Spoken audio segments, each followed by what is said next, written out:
Hello दोस्तों, तो स्वागत है हमारे रियल एजुकेशन चैनल पर। आज हम लोग पढ़ने वाले हैं सिविक्स का पहला चैप्टर है, सिविक्स का दूसरा चैप्टर है।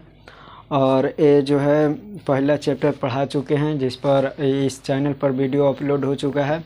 तो सबसे पहले आप पहला चैप्टर पढ़ लीजिए, उसके बाद दूसरा चैप्टर।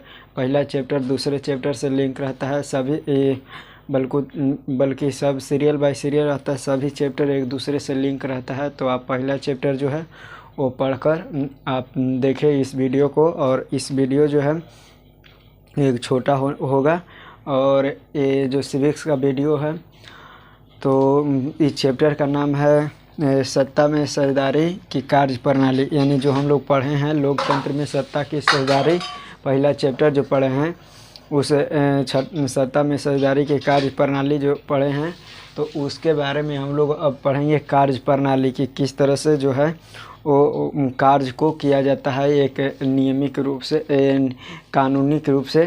तो ये सारे चीज़ हम लोग पढ़ने वाले हैं इस वीडियो में और इस चैप्टर में हम लोग पढ़ने वाले हैं। क्लास 10th है, सत्ता में साझेदारी की कार्य प्रणाली सिविक्स यानी राजनीतिक शास्त्र, अध्याय 2 है, पार्ट 1 है, यानी फर्स्ट ये चैप्टर का फर्स्ट वीडियो है। ये चैप्टर का ये शुरुआती वीडियो है। तो ये सारे चीज़ हम लोग इस वीडियो में डिस्कशन करने वाले हैं। तो आप लोग सबसे पहले हम लोग जानते हैं कि सत्ता की साझेदारी क्या होता है। यानी सत्ता की साझेदारी यानी सत्ता में साझेदारी से आप क्या समझते हैं। हम लोग ये सबसे पहले हम लोग यही पॉइंट है कि सत्ता में साझेदारी से आप क्या समझते हैं या सत्ता की साझेदारी क्या है। तो सत्ता की साझेदारी जिसमें सभी को समान अधिकार या सभी को समान अधिकार भागीदारी हो, उसी को सत्ता में साझेदारी कहते हैं। तो सत्ता में साझेदारी देखिए, सबसे पहले हम लोग लिखेंगे कि किसी देश की शासन व्यवस्था में समाज के सभी वर्गों को, समाज के सभी वर्ग मतलब जैसे हो गया हिंदू मुस्लिम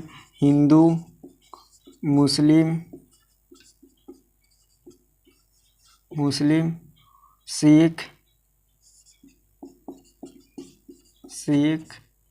ईसाई, और ये सब क्या हो गए, यानी सभी वर्ग को समान प्रतिनिधित्व दिया जाता है, यानी समान अधिकार दिया जाता है। समान यानी सभी लोग पार्टिसिपेट कर सकते हैं, या तो चाहे जौन भी संप्रदाय के लोग हैं, यानी जिस भी संप्रदाय के लोग हैं, यानी सभी उसमें पार्टिसिपेट कर सकते हैं, यानी सत्ता की साझेदारी कर सकते हैं, अपने राजनीतिक में भाग ले सकते हैं, एक देश को विकास करने में एक अच्छा योगदान निभा सकते हैं, चाहे वो किसी भी जाति के या कास्ट के लोग हों।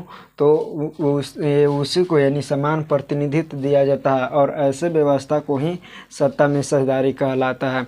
क्या कहलाता है? सत्ता में साझेदारी कहा जाता है। हम लोग पढ़ें, हम लोग समझे कि किसी देश की शासन व्यवस्था में, चाहे कोई भी देश हो, जैसे भारत हो गया, अमेरिका हो गया, और से ब्रिटेन हो गया, चीन हो गया, चाहे कोई भी देश हो, यानी सत्ता में साझेदारी किसको कहते हैं। तो किसी भी देश की शासन व्यवस्था में समाज के सभी वर्गों को समान प्रतिनिधित्व दिया जाता है। समाज के सभी वर्गों को, सभी वर्ग हम लोग समाज के सभी वर्ग समझ लिए कि सभी वर्ग मतलब जैसे हिंदू मुस्लिम चाहे जो भी वर्ग हो को समान प्रतिनिधित्व दिया जाता है। तो ऐसे व्यवस्था को क्या कहते हैं? सत्ता में साझेदारी कहलाता है।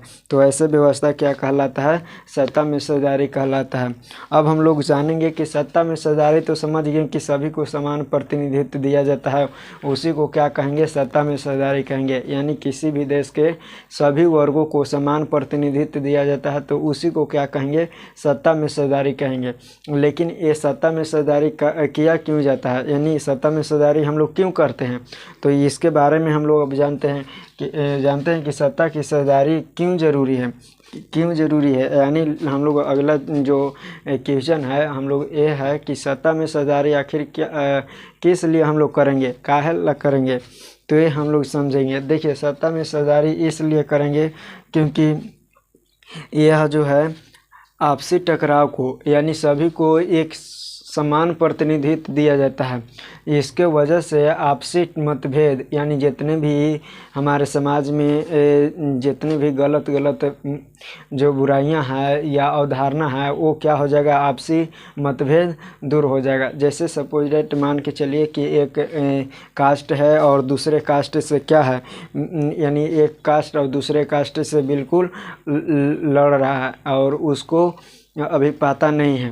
वो क्या होगा कि जब पता चलेगा कि दोनों को हम लोग के समान अधिकार है तो क्या हो जाएगा, दोनों लड़ना बंद हो जाएगा। यानी जितना तुम मान के चलिए कि हम अगर पहले की अगर बात करें तो पहले क्या होता था कि अगर कोई अगर नीच जाति को अगर काम करता था 12 घंटा तो उसको मिलता था, मान लीजिए कि उसको मिलता था 10 रुपया, ठीक है, उसको 10 रुपया। लेकिन वही अगर उच्च जाति के अगर काम करता 12 घंटा तो उसको मिलता है 20 रुपया। तो ये तो गलत चीज़ है, यानी ऊंच नीच का यहाँ पे भेदभाव हो जा रहा है। तो उसी को दूर करने के लिए यानी सत्ता में साझेदारी किया जाता है। यानी ये आपसी मतभेद यानी टकराव को क्या करना है कि अब क्या हो गया कि जब इसी सत्ता में साझेदारी हो गया, अब दोनों को समान प्रतिनिधित्व मिल गया, तो वो चाहे 12 घंटा की चाहे अमीर करे, चाहे जो भी कास्ट के करे, चाहे जो भी संप्रदाय के लोग करे, उस काम को 12 घंटा करता है। तो 12 घंटा करने में जितना सब एक नीच जाति हो चाहे ऊंच जाति हो वो सभी को समान पैसा दिया जाता है। तो इसीलिए यानी आपसी मतभेद, अब देखिए अब इसको 10 रुपया इसको 20 रुपया अब दिया जाएगा तो ये क्या होगा, एक दूसरे को मतलब टकराव उत्पन्न होगा, यानी गलत अवधारणा हमारे समाज में उत्पन्न हो गई, जिसकी वजह से काफ़ी कठिनाइयाँ यानी हो सकता है।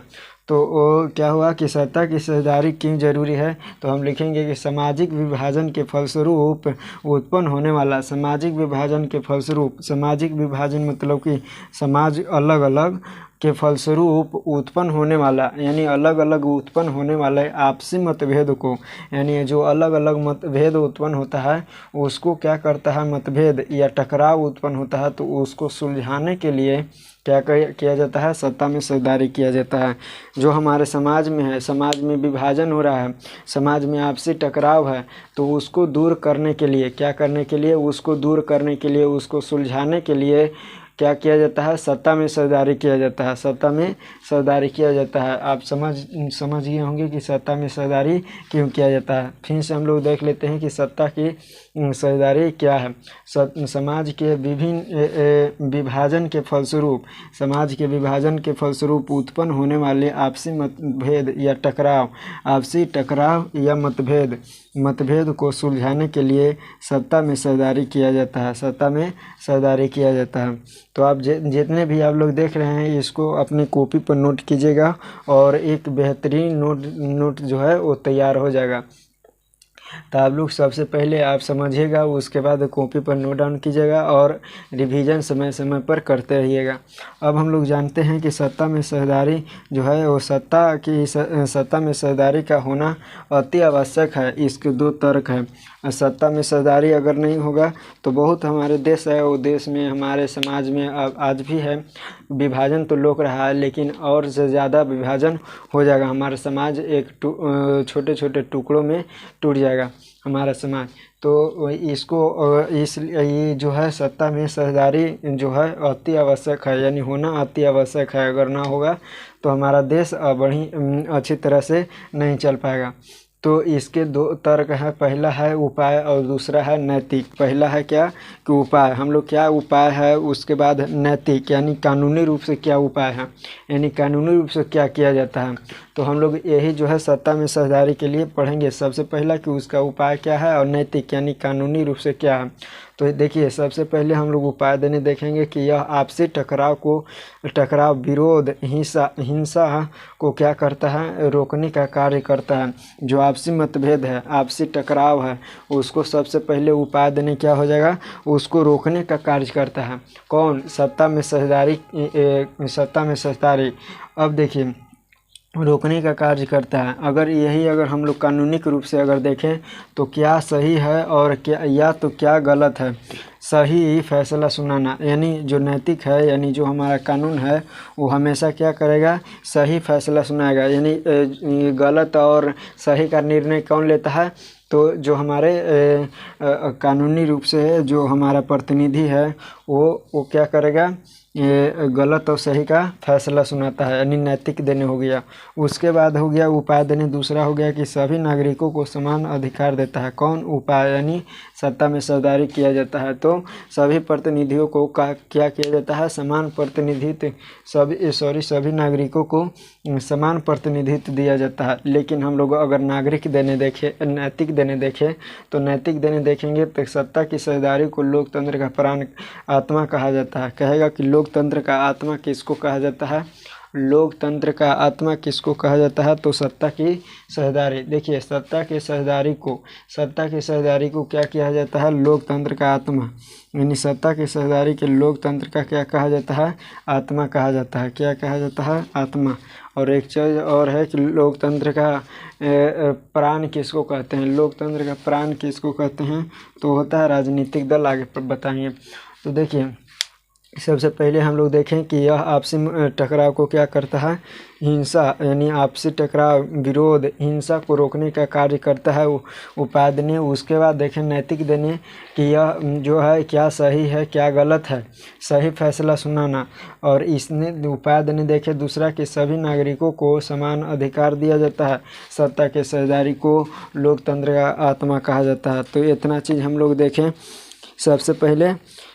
अब हम लोग आगे है कि देश के शक्ति बनाए रखना, यानी देश के जो शक्ति है, देश में जितने भी देश को ताकतवर कौन बनाए रखता है, तो यही सत्ता में सरदारी इसलिए किया जाता है ताकि हमारा देश क्या रहे, एक ताकतवर रहे, एक मजबूत रहे।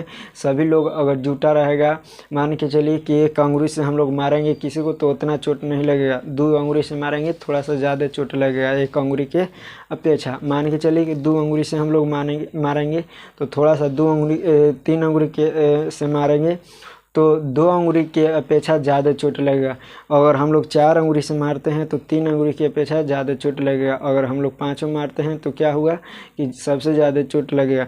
तो इस तरह से यानी जब पाँचों अंगुली के पाँचों अंगुली को इस्तेमाल कर देते हैं तो अधिक चोट लगता है। उसी प्रकार से अगर हम लोग हमारा जो देश है ये सभी चीज़ एक आपस में जुटा हुआ रहेगा, जितने भाईचारा रहेगा तो हमारा देश क्या होगा, उतने ही मजबूत होगा।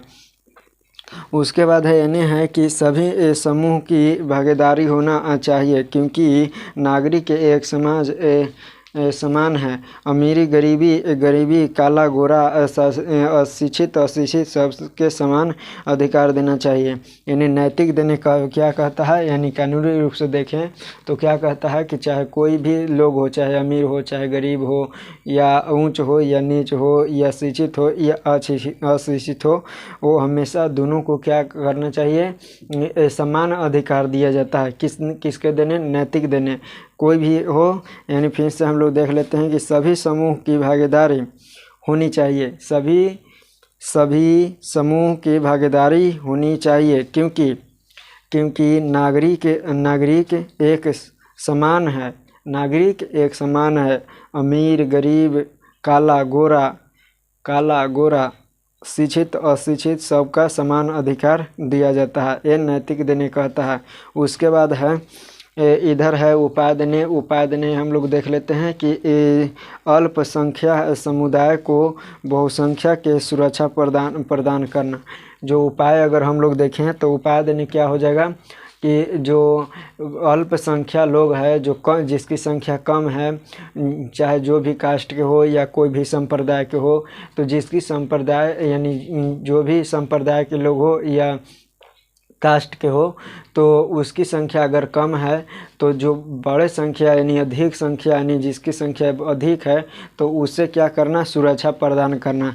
एक कौन सिखाता है, तो सत्ता में सरदारी में होता है। उसके बाद अगला हम लोग देखेंगे यानी नैतिक देने देखेंगे कि यह देश की एकता और अखंडता को मजबूत करता है।